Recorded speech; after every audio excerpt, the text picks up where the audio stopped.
On the 25th of August, 1944, deep inside German headquarters, senior Wehrmacht officers studied a map of France and reached a confident conclusion. The Americans were finished. General Patton's tanks had rocketed more than 200 miles from the Normandy beaches in under a month. And every rule the Wehrmacht had ever learned about mechanized warfare said the same thing. An advance that fast could not be fed. No truck fleet on earth could outrun its own supply lines for long. The German generals had watched their own panzers freeze outside Moscow for exactly this reason, buried in mud and snow, while fuel sat hundreds of miles behind them. They were certain history was about to repeat itself in France. They were wrong. 12,500 tons of fuel, ammunition, and food were about to start moving east every single day, carried by nearly 6,000 trucks running bumper to bumper, headlights blazing through the night. Driven overwhelmingly by African-American soldiers, the United States Army would not even let fight on the front lines. What happened next did not just keep Patton rolling toward Germany, it shattered every assumption the German High Command had ever made about American war. This is the story of the Red Ball Express, the convoy that outran an empire's entire military doctrine. Thanks for spending part of your day with us. How many years young are you today? In a farmhouse commandeered by the German High Command somewhere behind the crumbling front in Normandy, officers stood over a map that told them everything they thought they needed to know. It was the last week of July, 1944, and a single word had just torn through the German lines: Scoffed. The Americans had broken out.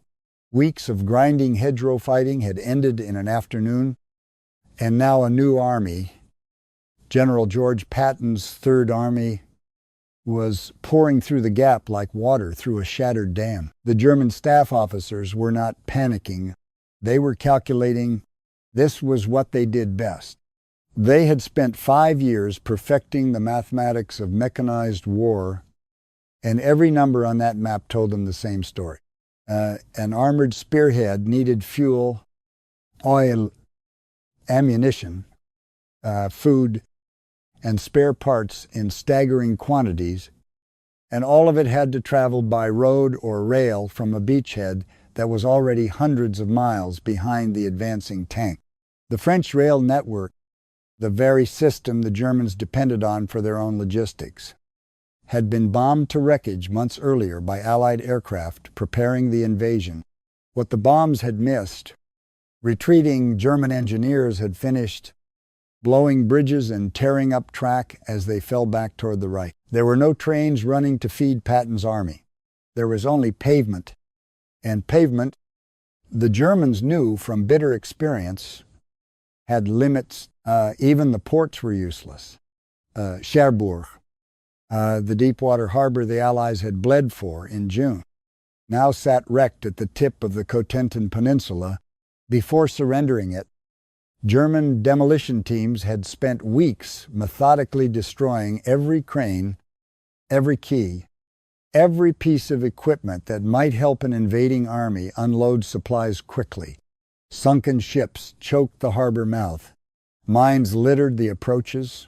Engineers would spend months clearing it before the port could handle even a fraction of what an advancing army needed. For now, almost everything Patton's tanks burned still had to come ashore across open beaches, then travel by truck alone. Because the alternative simply did not exist, they had learned this lesson in Russia. Panzer divisions that had rolled forward with terrifying speed in the summer of 1941 had stalled outside Moscow that winter. Not because Soviet resistance had grown stronger, but because supply columns simply could not keep pace with tanks. Horses pulled the majority of German transport, even now, 3 years later, because the Wehrmacht had never solved the problem of feeding a fast war with slow supply. An advance measured in hundreds of miles, sustained for weeks on end, defied everything the German general staff understood about the physics of a modern army. Patton was already more than 100 miles from the beaches. He would need to average a division's daily requirement of hundreds of tons of fuel and ammunition just to keep his engines turning. Multiplied across a dozen divisions spread over a front dozens of miles wide, the conclusion felt inescapable to the men studying that map. Give it days, perhaps 2 weeks at most, and the American spearhead would run dry.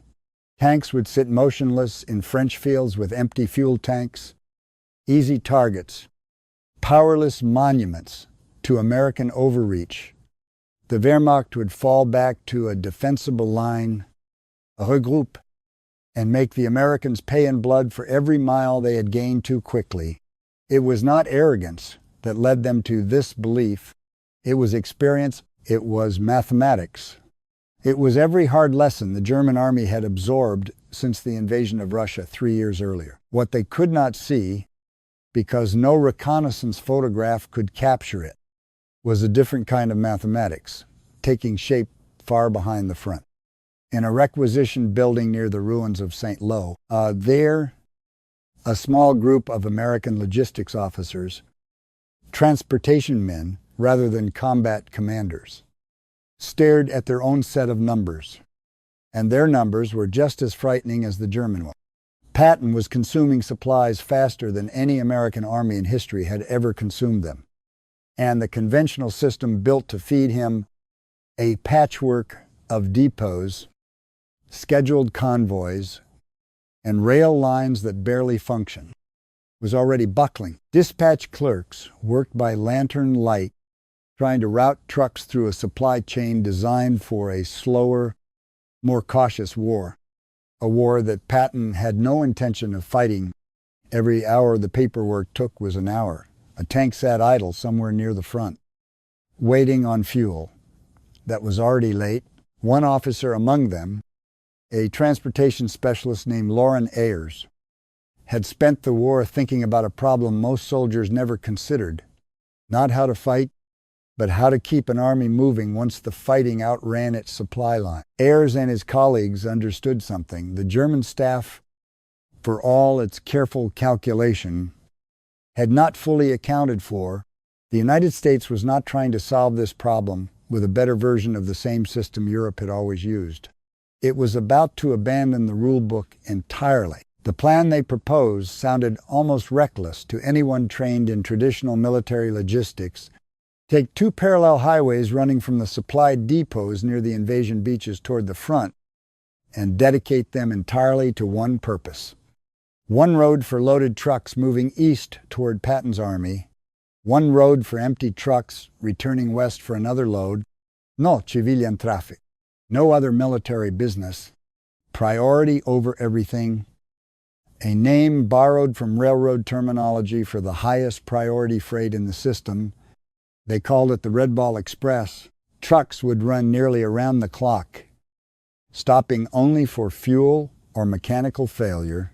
Convoys would leave in tight intervals, day and night, driving with headlights on despite the standing order for blackout discipline, because darkness slowed convoys down, and slow convoys meant a starving army. Military police would pull any vehicle that could not maintain speed off the route entirely. It was a system built not on caution, but en volume, on the simple bet that the United States could produce trucks, fuel, and drivers faster than the operation could burn through them. The trucks themselves were already waiting. Rows of 2.5-ton GMC cargo trucks, nicknamed the Deuce and a Half by the soldiers who drove them, sat parked near the beachhead depots, workhorses built by the thousands in American factories that had never stopped running since the war began. Their canvas covers snapped in the wind, coming off the English Channel, and the smell of gasoline and hot rubber hung over the motor pools day and night, and the men who would drive them were already there too. Organized into quartermaster truck companies that the United States Army still rigidly segregated in 1944, had assigned almost entirely to black soldiers. These were men denied the right to fight alongside white soldiers in combat units, men who faced restaurants and water fountains back home that would not serve them. Men The Army's own policies, treated as unfit for the infantry and the armored divisions where the glory of the war was supposedly being won. Instead, they had been placed behind the wheel of a truck considered by many of their own commanders to be a lesser assignment, a supporting role far from where history was being made. A young corporal from one of those companies might have spent that last week of July the way thousands of others did, running routine hauls between the beach dumps and forward depots, sweating through his uniform under the August sun, choking on the chalky white dust that French country roads threw up behind every convoy. He had been told, like every other driver in his company, that his job was to keep the trucks moving and stay out of the way of the war being fought by other men. He had learned to live with that. What he could not yet know was that the road itself was about to become his battlefield, and that the world would eventually have to reckon with what he and thousands like him were capable of. None of them yet knew that history was about to be made on the road itself. On the 25th of August, 1944, the order went out. Truck companies across the beachhead were told to prepare for a new kind of mission, one without a clear end date, without the normal rest periods, without the paperwork and procedure that governed ordinary military transport.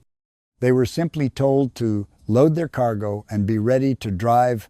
Engines that had idled all morning roared to life in unison. And for the first time since the invasion, the men behind the wheel sensed that something larger than a routine supply run was about to begin. Somewhere behind them, in that farmhouse where German officers still trusted their calculations, no one had any idea that the mathematics of the war were about to change. Maps were folded away for the night, reports filed, confident predictions written up for commanders further up the chain.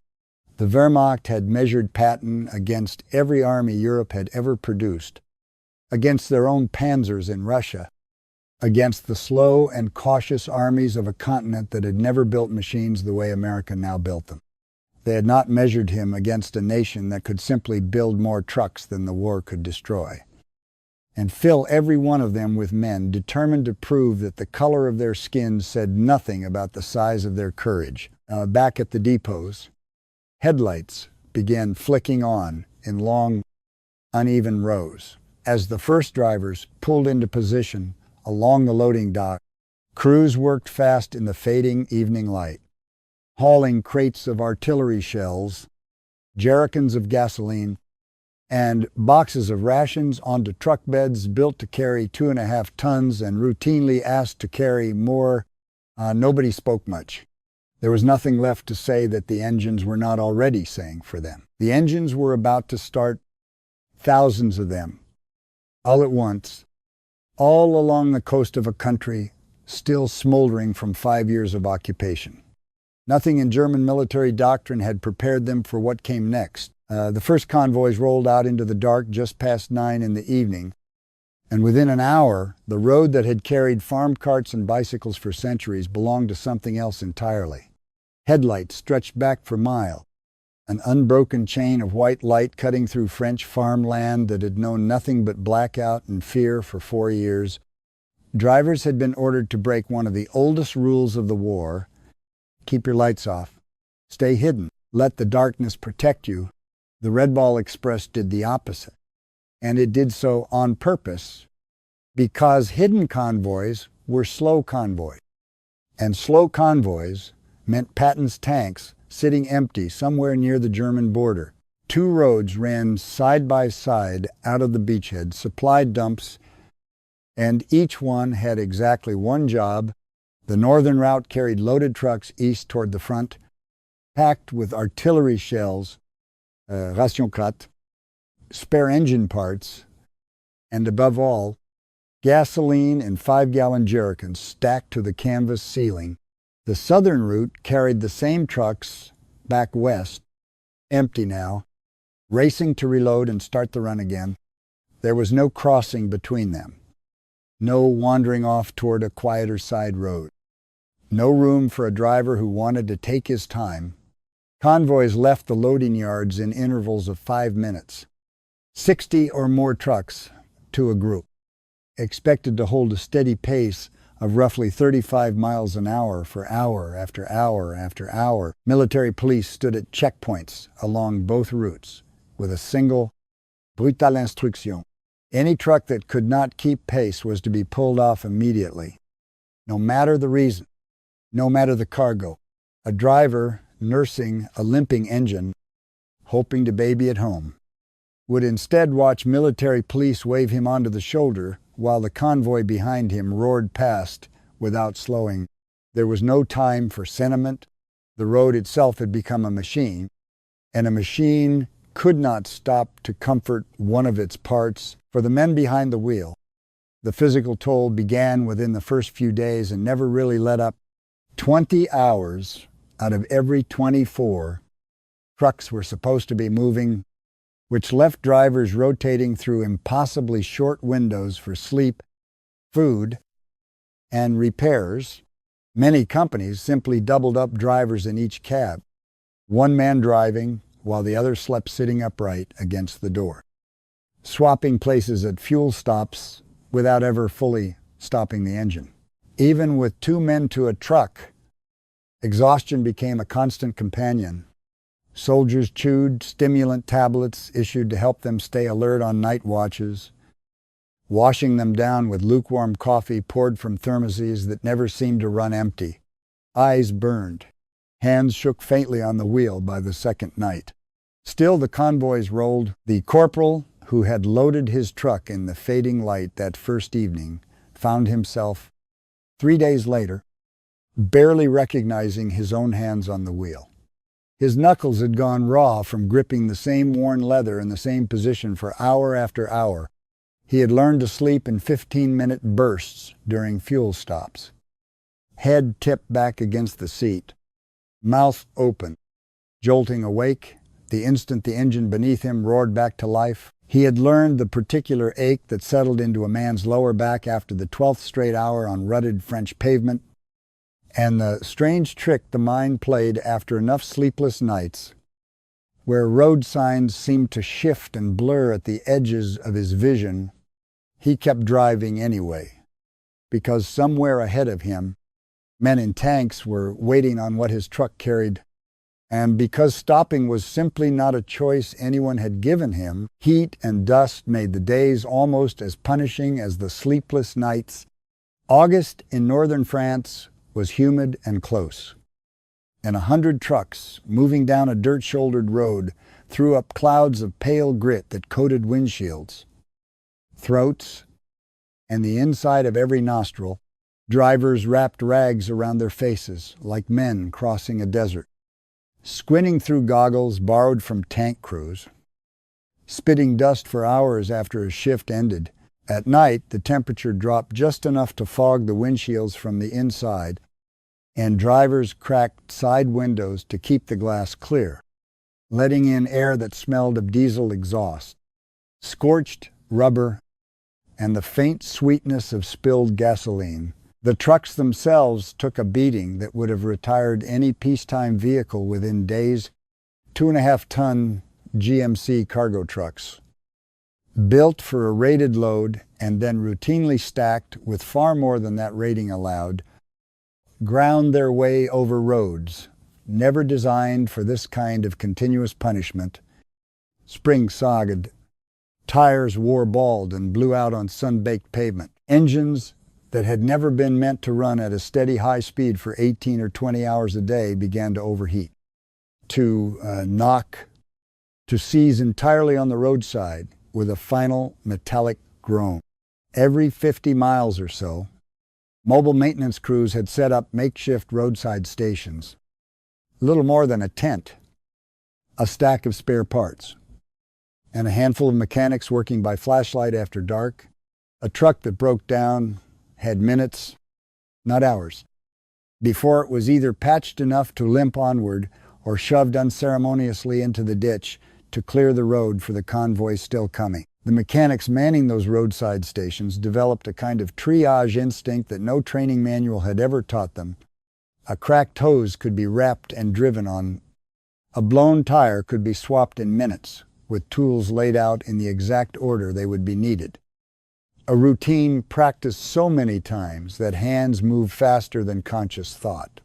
An engine that had thrown a rod, though, was often beyond saving on the roadside, and mechanics learned to make that judgment in seconds rather than minutes, because every truck sitting dead on the shoulder was a truck not delivering fuel to men who needed it.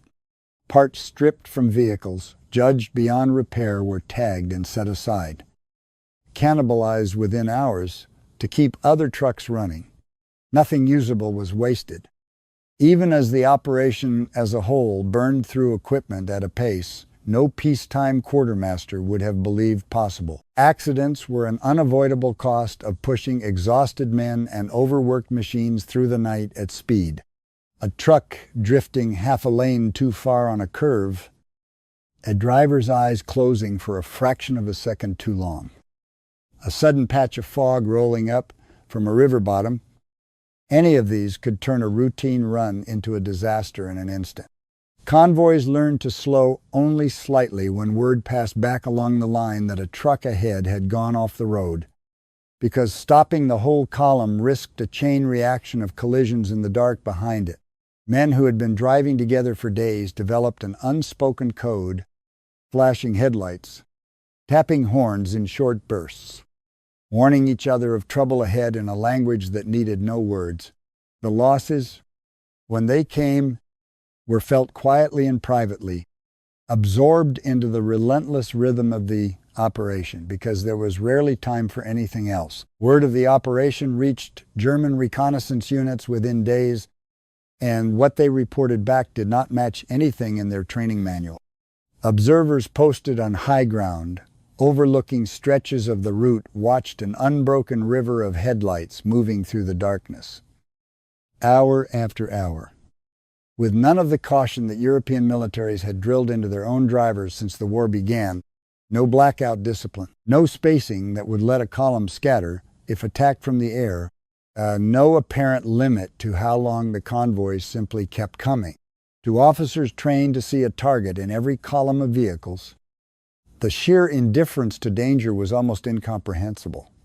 Reports climbed the German chain of command describing something closer to an industrial process than a military supply line, a flow of men and machines that seemed to ignore the ordinary rules that had governed every army in Europe for years. The handful of German aircraft still capable of reaching the area in daylight found the convoys an almost impossible target to meaningfully disrupt. A single truck destroyed on the road was replaced within the hour by another rolling up from behind, and the wreckage was simply pushed aside rather than allowed to slow the column. Fighter pilots who managed to strafe a section of the route reported back that the damage seemed to vanish almost as quickly as it appeared, absorbed by a system that treated the loss of a truck the way a river treats a single displaced stone. For an army that had built its entire reputation on speed and precision, watching an enemy simply outproduce and outlast every attempt at disruption was a deeply unsettling experience.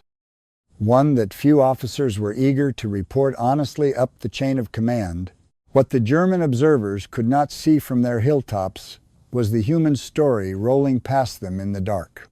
The soldiers driving those trucks were, in overwhelming numbers, Black Americans serving in a United States Army that still segregated its units by race, that still barred these same men from serving in the infantry or armored divisions where combat glory and public recognition were most often won. Back in the country they were fighting for, many of them could not sit at the same lunch counters as the white soldiers serving beside this same army, could not drink from the same water fountain, could not vote in large parts of the nation without facing violence or intimidation. And yet here, on a shattered French highway, these were the men keeping an entire army in motion, without their hands on the wheel, without their willingness to drive through exhaustion that would have broken most soldiers.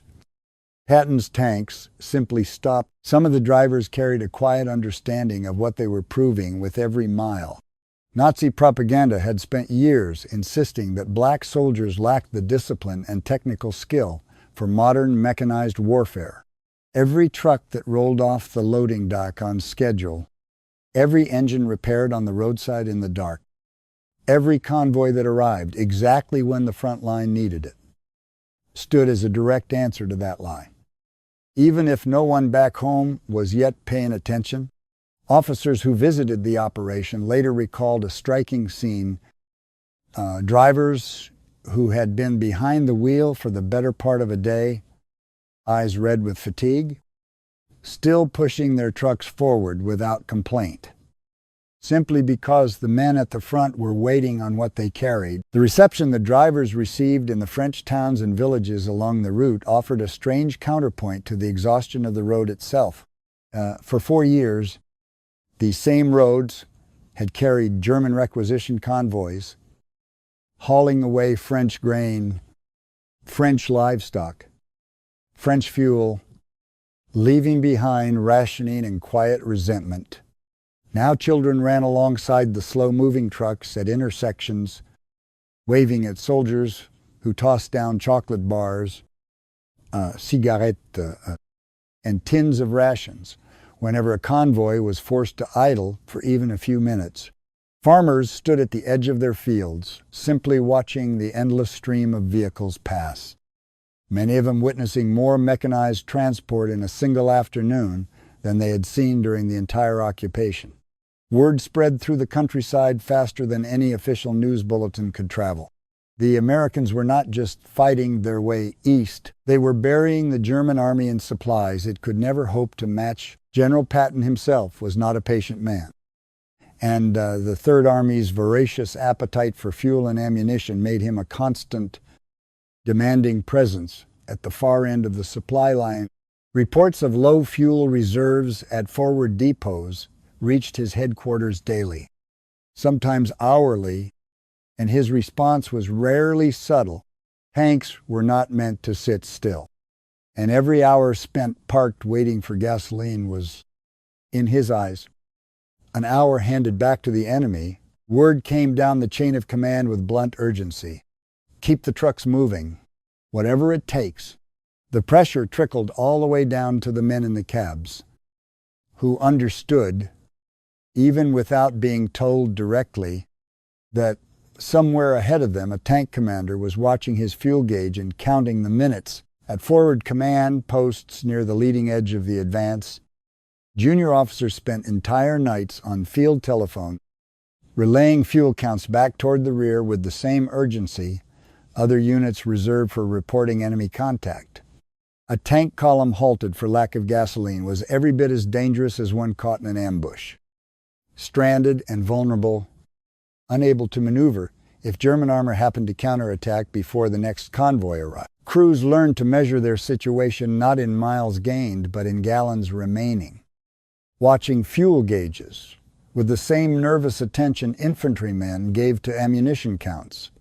When a Red Ball convoy finally rolled into a forward depot after a run that had taken most of a day and night, the relief among waiting tank crews was almost physical.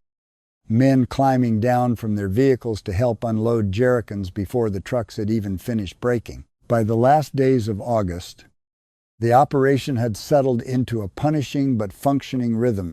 Convoys departed roughly every 5 minutes around the clock. Loading crews worked in relentless shifts to keep pace with the trucks arriving to be filled. Maintenance stations along the route grew more organized, staffed by mechanics who had learned to perform in 15 minutes what a peacetime garage might have taken half a day to complete. Drivers developed their own unofficial custom, informal signals to warn convoys ahead of trouble on the road, quiet competitions between companies over who could complete the most runs in a single week.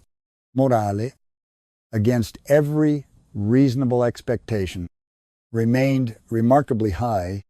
Men who had been told for years that this kind of responsibility was beyond them were discovering, mile by mile, that it was not, but the mathematics of distance were working against the operation in a way no amount of determination could fully overcome. As Patton's spearheads continued driving east toward the German frontier, the distance between the coastal supply dumps and the forward depots grew longer with every passing day. What had begun as a demanding but manageable round trip stretched further and further, eventually forcing drivers to cover several hundred miles simply to deliver a single load and return for the next one. A run that had taken the better part of a day now consumed nearly 2. Even with drivers pushing themselves and their machines to the edge of what either could endure, the strain began to show by the first days of September. Convoy intervals that had held steady at 5 minutes started slipping to 10, then occasionally 15.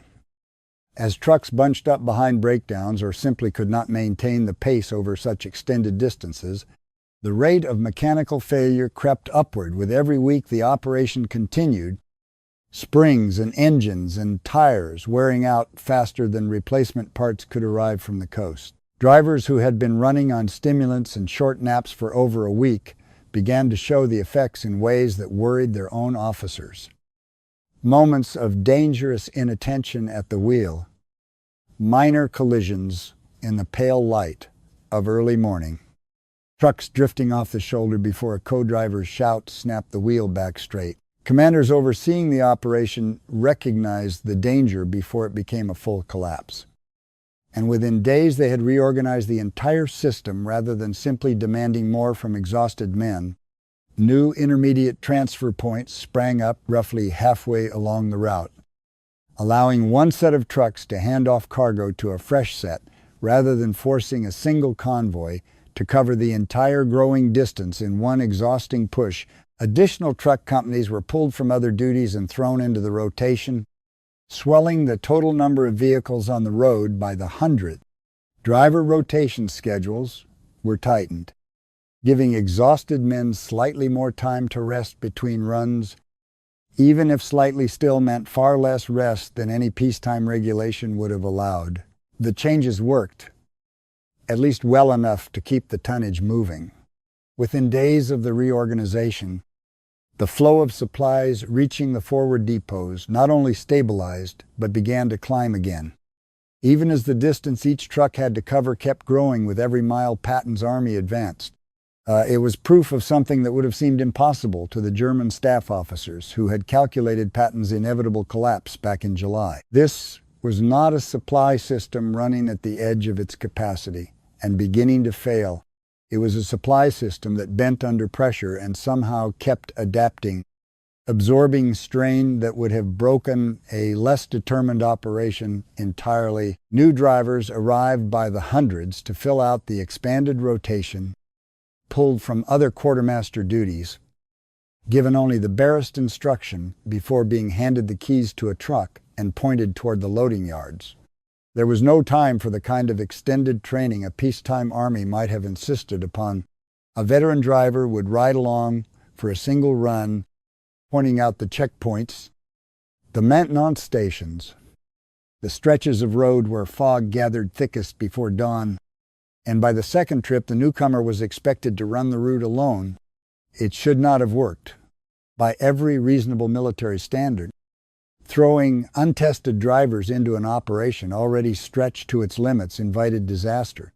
Instead, the new men absorbed the same relentless discipline that had carried the operation through its first difficult weeks, falling into the rhythm of 5-minute intervals and 35-mile-an-hour convoys as though they had always belonged there.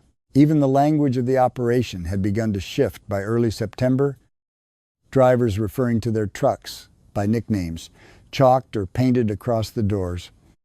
Small acts of personality carved out of an existence otherwise governed entirely by schedules and quotas. It was a way of claiming ownership over machines that were, in truth, disposable to the system that had built them by the hundreds of thousands, each one expected to be driven until it broke and then replaced without ceremony. For the drivers themselves, though a name painted on a door was a small, stubborn insistence that they were more than a number on a dispatch sheet, that the work they were doing, however unglamorous it looked from a distance, mattered enough to leave a mark. Still, adaptation was not the same as an endless solution, and everyone close to the operation understood the uncomfortable truth. sitting just beneath the surface of every success. Trucks could only be built so fast.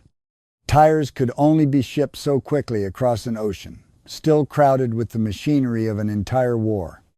Drivers, no matter how much stimulant tablets and sheer willpower could squeeze out of exhausted bodies, had physical limits that no amount of determination could erase forever.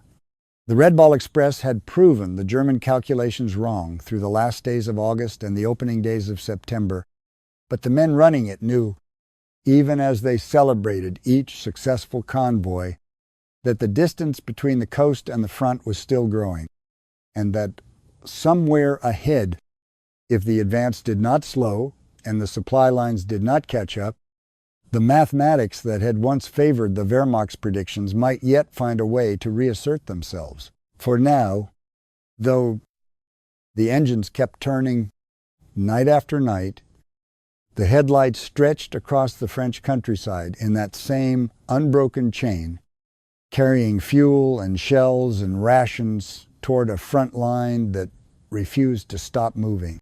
Somewhere behind those headlights sat thousands of men who had been told their entire lives that they were not capable of this kind of responsibility, driving through exhaustion and dust and the constant threat of mechanical failure, proving with every single mile that the war's fastest advancing army was being carried forward not by tanks alone, but by trucks and by the men willing to drive them until their bodies simply could not anymore. By the middle of September 1944, the thing the Red Ball Express had been racing to prevent finally caught up with Patton's Third Army anyway. Tanks that had covered hundreds of miles in a matter of weeks began rolling to a stop near the Moselle River, close to the old French fortress city of Metz. Engines silent, not because of enemy fire, but because their fuel tanks were empty. Crews who had spent a month watching France blur past their hatches at a pace no armored force had ever sustained now sat parked in open fields, waiting, staring east toward a border they could almost see and could not yet reach. Tank commanders who had spent weeks pushing their crews to cover 40 and 50 miles in a single day now found themselves doing something none of them had trained for. Sitting still, men climbed down from turrets to stretched legs cramped from days of constant motion, staring east at a horizon that had stopped retreating. Radios crackled with requests for fuel status that had nothing encouraging to report. Somewhere behind them, the same convoys that had carried them this far were still rolling, still fighting exhaustion and broken axles to close a gap that had simply grown too wide, too fast, for even the Red Ball Express to fully bridge in a matter of days. The Red Ball Express had not failed. In raw numbers, it was outperforming anything the German General Staff had believed possible back in July, moving thousands of tons of supplies every single day across a route that grew longer with every mile the front advanced.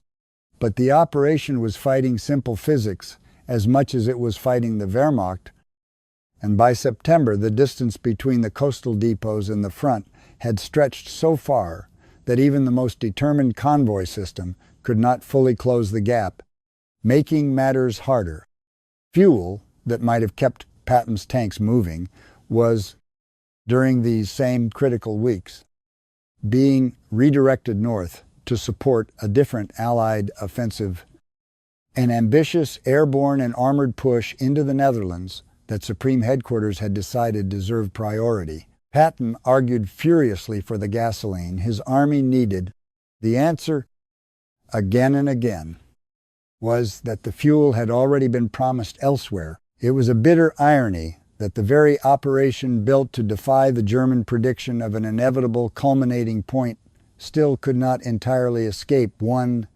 Patton's tanks sat idle for days at a stretch that September, not because the drivers of the Red Ball Express had stopped pushing, but because there simply was not enough fuel in the entire Allied supply chain to feed both his advance and the offensive further north at the same time.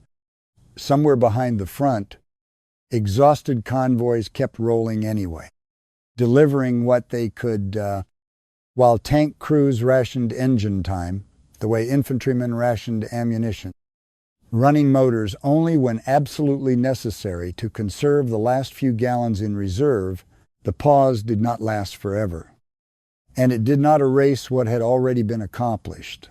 Even during the leanest weeks of the fuel shortage, the Red Ball Express kept moving, kept adapting, kept finding a way to push a little more tonnage down roads that should have collapsed under the strain weeks earlier. As autumn turned to winter, the operation faced a new enemy that had nothing to do with Germany at all. Rain turned the shoulders of French roads to mud. Temperatures dropped low enough to threaten to freeze radiators solid overnight. According to the old European rulebook, the Wehrmacht still believed in wheeled. Transport simply stopped functioning in weather like this. Drivers wrapped chains around bald tires, poured what alcohol they could find into cooling systems to keep them from freezing, and kept driving through sleet and ice at speeds that had dropped but never reached zero. It was not elegant. It was not efficient by any measure a peacetime quartermaster would have approved, but it worked.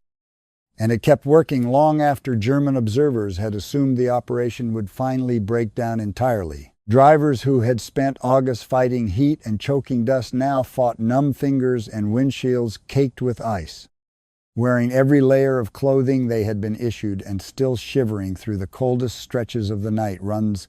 Convoy speeds that had once held near 35 miles an hour slowed to a crawl on the worst stretches of ice, sometimes barely faster than walking pace. Yet the tonnage delivered each week kept climbing rather than falling, a testament to just how much slack the system had built into itself during those brutal early weeks of improvisation back in August. By the second week of November, the picture had changed enough that the operation, which had once seemed like a desperate, improvised gamble, was finally allowed to stand down. Engineers working behind the advancing front had spent months rebuilding French rail lines mile by mile, often using salvaged German equipment left behind in the retreat, laying new track faster than anyone on the German side had believed possible. On the 16th of November, 1944, the Red Ball Express officially came to an end. 82 days after that first convoy rolled out into the dark with its headlights blazing in defiance of every rule, the war had taught European armies to respect. The numbers left behind told a story that even skeptical German intelligence officers eventually had to accept as real. Something in the neighborhood of 400,000 tons of fuel, ammunition, food, and medical supplies had moved along the route during those 82 days, carried by roughly 6,000 trucks and more than 20,000 drivers working in rotation. The overwhelming majority of them black soldiers serving in an army that still would not let them fight alongside white infantrymen at the front. The cost had been steep. Trucks were driven until they broke down and were simply replaced, considered expendable in a way that stunned German logistics officers accustomed to treating every vehicle as an irreplaceable asset. Drivers suffered accidents, exhaustion, and injury at a pace that would have shut down almost any peacetime operation within days, and yet the tonnage kept moving week after week because the system had been built from the start on the assumption that America could outproduce its own losses faster than the war could inflict them. What German commanders eventually had to accept, sitting in prisoner of war camps as the front collapsed toward their own borders in the months that followed, was that they had misjudged the entire nature of the war they were fighting. Their calculations in July had been built on decades of European military experience, on lessons learned the hard way in Russia, on a genuine and reasonable belief that no army could outrun its own supply lines for long. They had not accounted for a country that could simply build more trucks, more tires, more engines than any war could destroy, and fill every one of those trucks with men determined to prove something the war itself had never officially asked them to prove. For the drivers of the Red Ball Express, the recognition they had earned on those roads did not arrive quickly. and for many, it barely arrived at all during their own lifetime. They returned home to a country that, in 1944, still segregated its army, its schools, its neighborhoods, and its opportunities along the same lines. These men had spent months driving straight through in France, but something had shifted. Even if slowly, senior officers who had witnessed the operation firsthand came home with a harder time explaining, even to themselves, why men capable of sustaining the most demanding logistics operation in the history of the war should be considered unfit for full and equal service. The contradiction sat uncomfortably at the heart of the victory the Red Ball Express had helped make possible, and in the years that followed, it became one small but undeniable piece of evidence in the long, slow argument that eventually led to the desegregation of the United States military decades later. In 1994, on the 50th anniversary of the Normandy landings, the United States Postal Service issued a commemorative stamp honoring the Red Ball Express, a small but deliberate act of recognition for an operation that had spent half a century sitting in the shadow of the tank battles and infantry assaults that usually filled the history books. Aging veterans who attended the ceremony, many of them the same men who had once gripped a steering wheel for 20 hours at a stretch through French mud and German uncertainty, spoke quietly about pride rather than bitterness, about having proven something on those roads that the country back home had not yet been ready to fully acknowledge. In 1944, accounts from those who served alongside Patton describe him praising the truck drivers of the Red Ball Express as playing a role in the defeat of Germany every bit as vital as any combat unit. A rare acknowledgement from a commander not known for sharing credit easily. The trucks themselves are mostly gone now, scrapped or rusted into the ground decades ago. The roads they once ran, straightened and repaved many times since 1944, carry ordinary traffic today. Farm vehicles and delivery vans following routes that once belonged exclusively to convoys racing against a starving army's fuel gauge.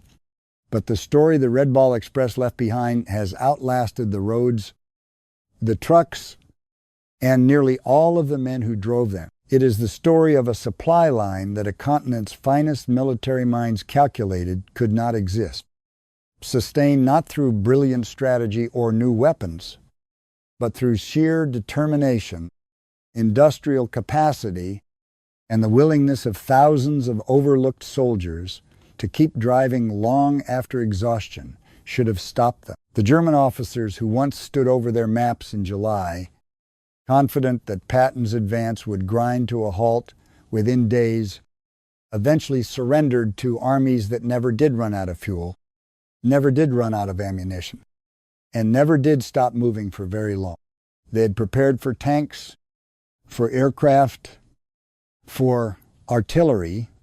They had never quite prepared for trucks, or for the men behind the wheel who refused to let an entire war stall out on an empty tank of gas